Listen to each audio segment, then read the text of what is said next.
Neyyattinkara വെള്ളറടയിൽ Tamil Nadu transport ബസ്സിന് നേരെ ആക്രമണമുണ്ടായി. ബൈക്കിലെത്തിയ യുവാവ് ബസിന്റെ മുൻവശത്തെ ചില്ല് കല്ലെറിഞ്ഞ് തകർത്തു.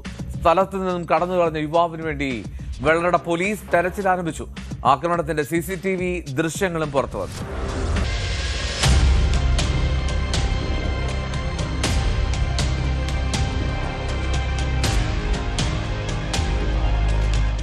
ഉച്ചയ്ക്ക് ശേഷം 2:30 പനച്ചുമൂടിന് സമീപം കേരള തമിഴ്നാട് അതിർത്തിയായ പുലിയൂർ ശാലയിലായിരുന്നു സംഭവം.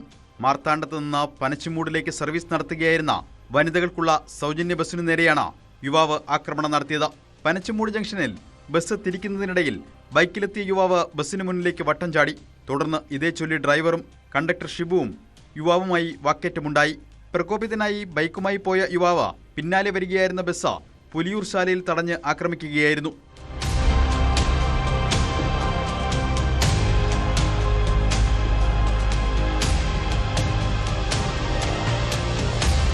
ചുടുകല്ലുകൊണ്ടാണ് ചില്ലെറിഞ്ഞ് തകർത്തത്. ഈ സമയം ബസ്സിൽ 8 യാത്രക്കാരുണ്ടായിരുന്നു. എന്നാൽ ആർക്കും പരിക്കില്ല. വെള്ളറട പോലീസ് സ്ഥലത്തെത്തി അന്വേഷണം ആരംഭിച്ചു. ആക്രമണശേഷം കടന്നുകളഞ്ഞ യുവാവിനായി CCTV ദൃശ്യങ്ങൾ കേന്ദ്രീകരിച്ചാണ് അന്വേഷണം പുരോഗമിക്കുന്നത്.